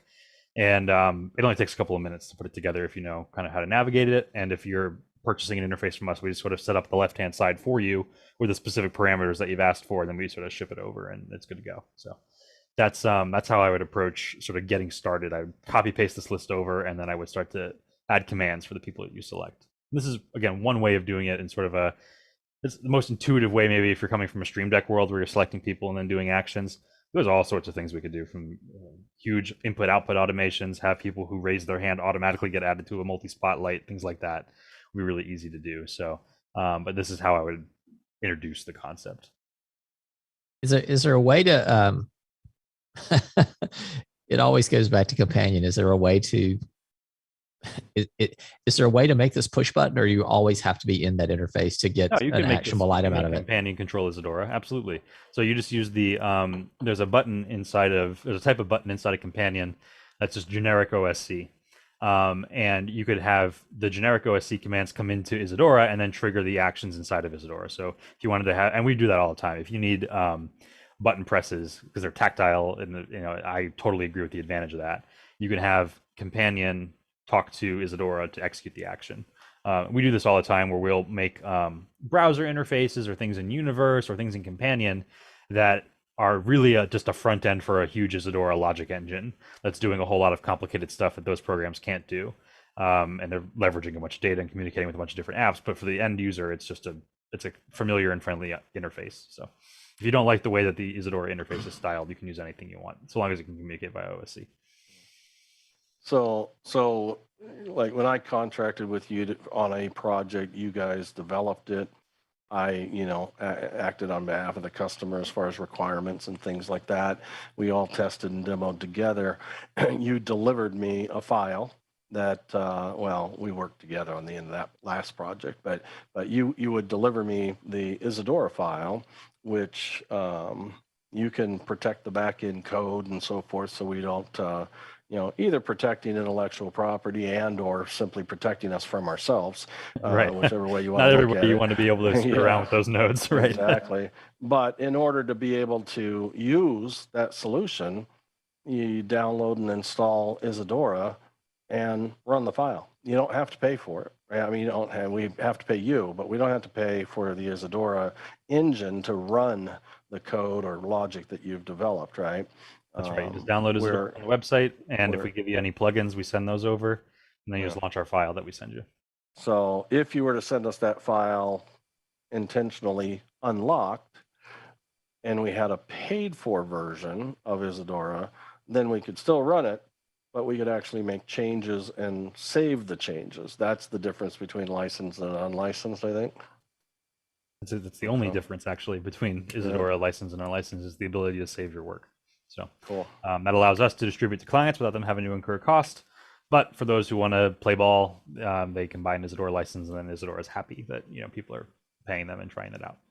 If you do choose to pay for Isadora, it's super cheap. It's only like $15 a month. Yeah, 15 or 17 a month, right? I mean, it's really inexpensive. And you can buy it perpetually. You can buy it annually. You can buy it with a student discount if you're in an education system. It was for the amount of value that it brings to a production. I started using Isadora in my undergraduate years in college, and I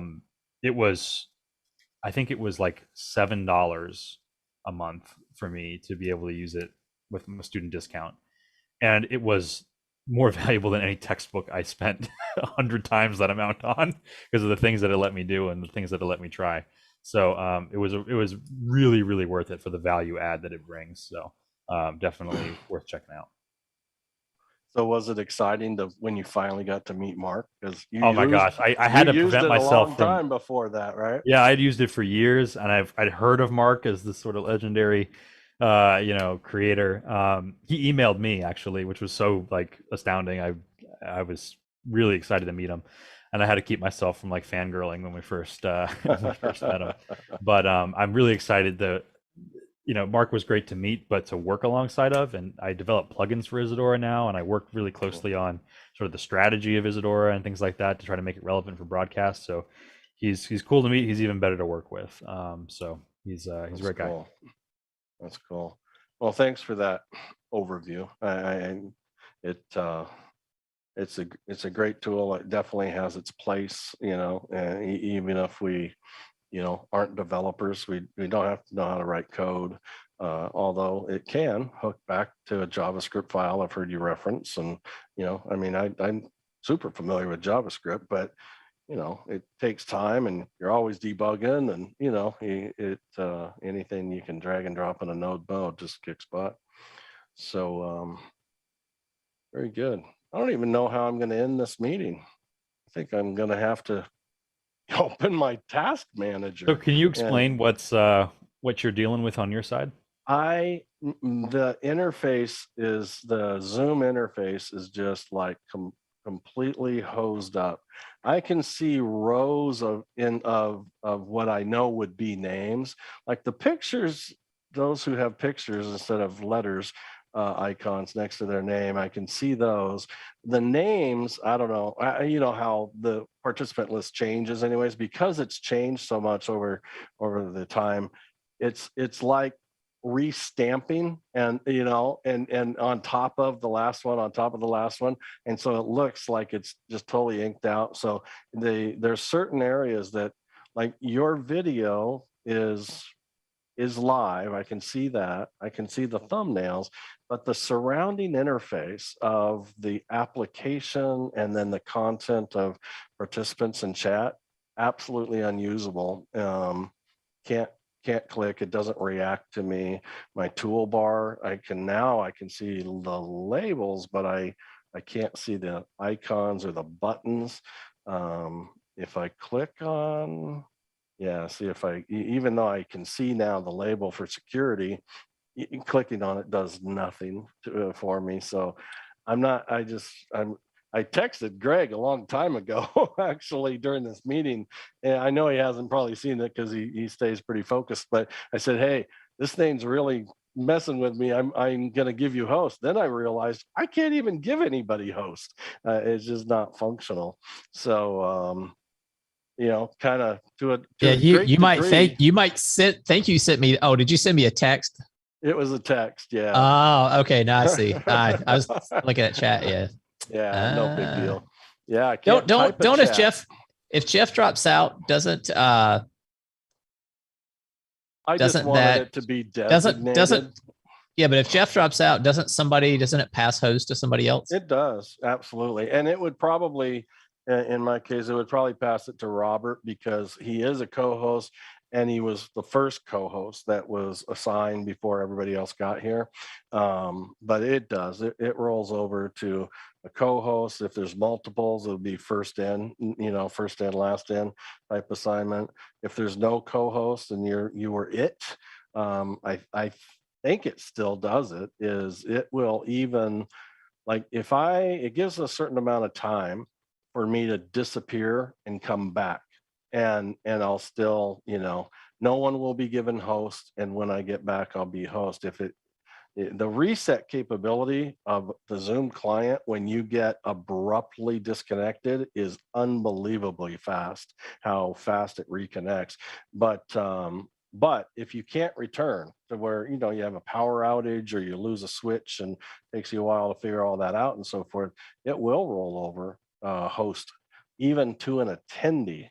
It's for sure previous behavior, and I haven't read anything that says that has changed. But there is a parameter. Actually, I think there's a new option in settings towards the top of our profile setting, this area, not profile, but settings area, that says, I think it says something like end meeting when something occurs, and that didn't used to exist.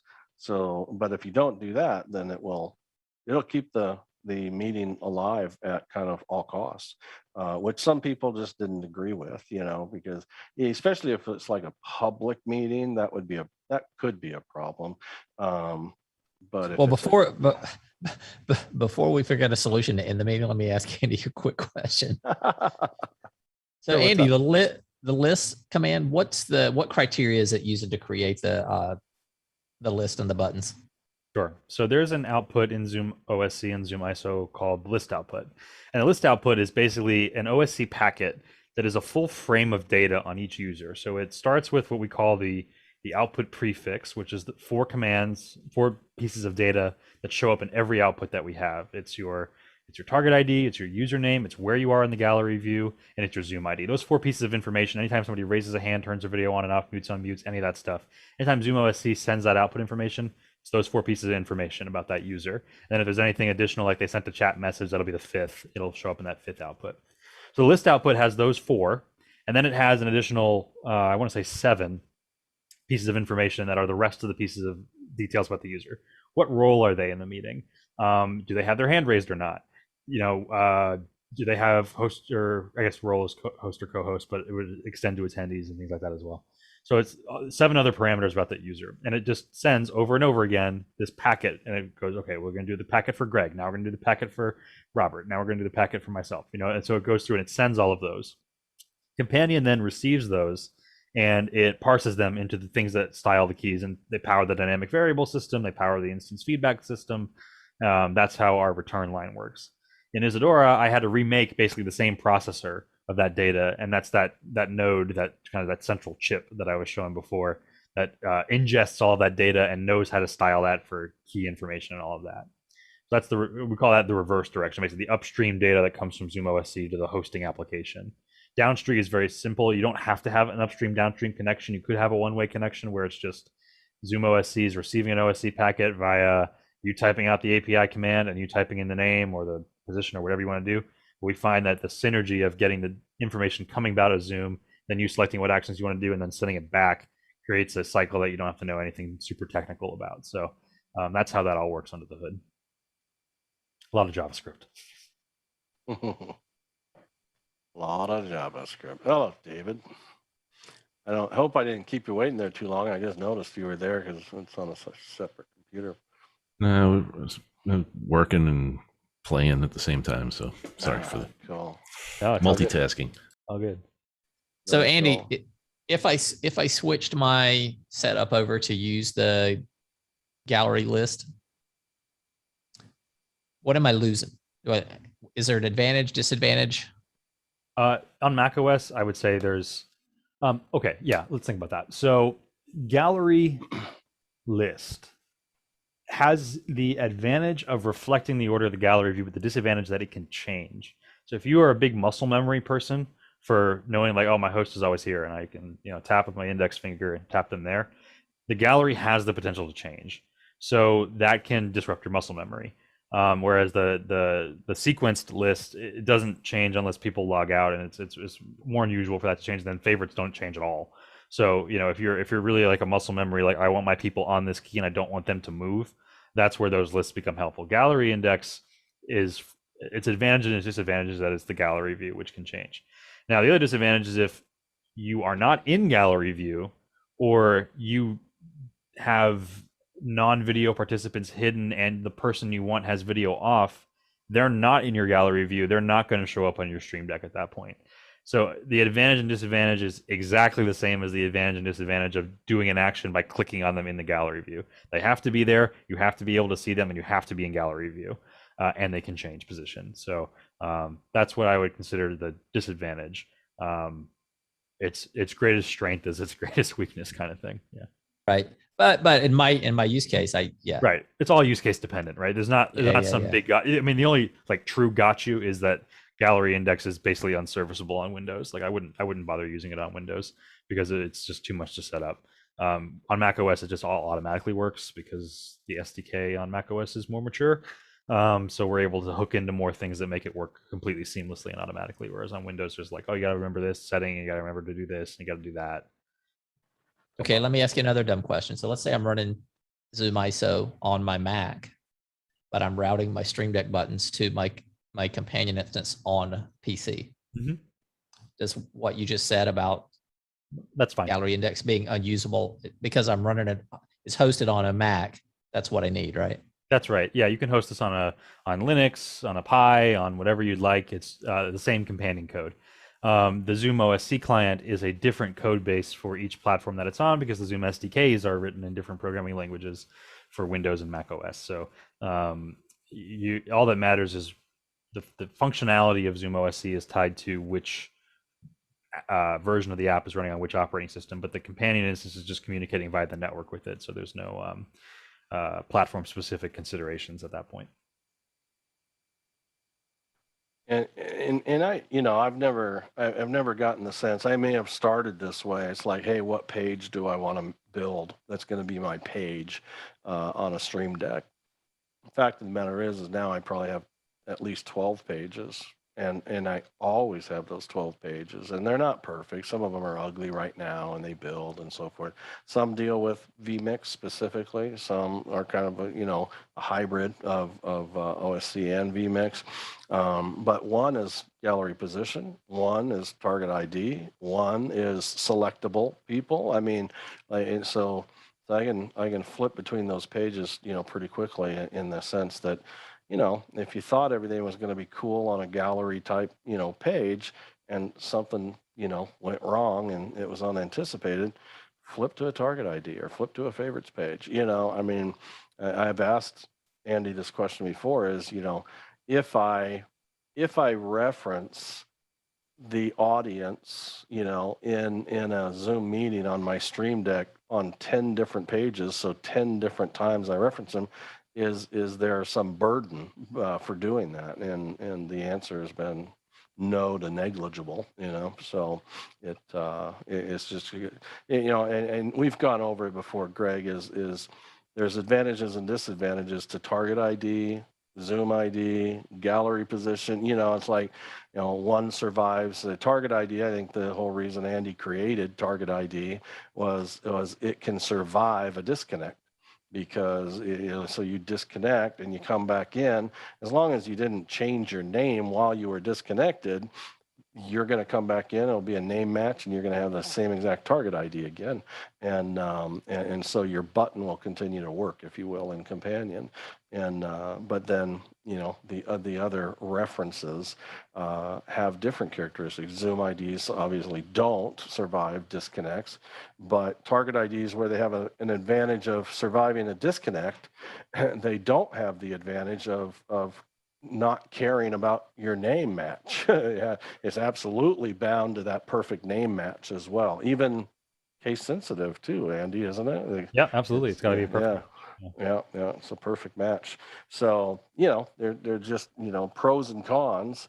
And I think that's why there's 7 of them. Like they all have their different, reasons to exist. Some people will use some, and they'll make sense in certain workflows, and they won't in others. Like, it's funny, the average user will start by using the username target type because it's intuitive. It's like, I put your username in here, I call the command, fire it on you. Once they build their first interface, so they'll stop using it. And the reason they'll stop using it is because it means they have to rebuild their entire thing every time they go into a new meeting. They have to put on all the new usernames of people they want to use, right? But that's not sustainable.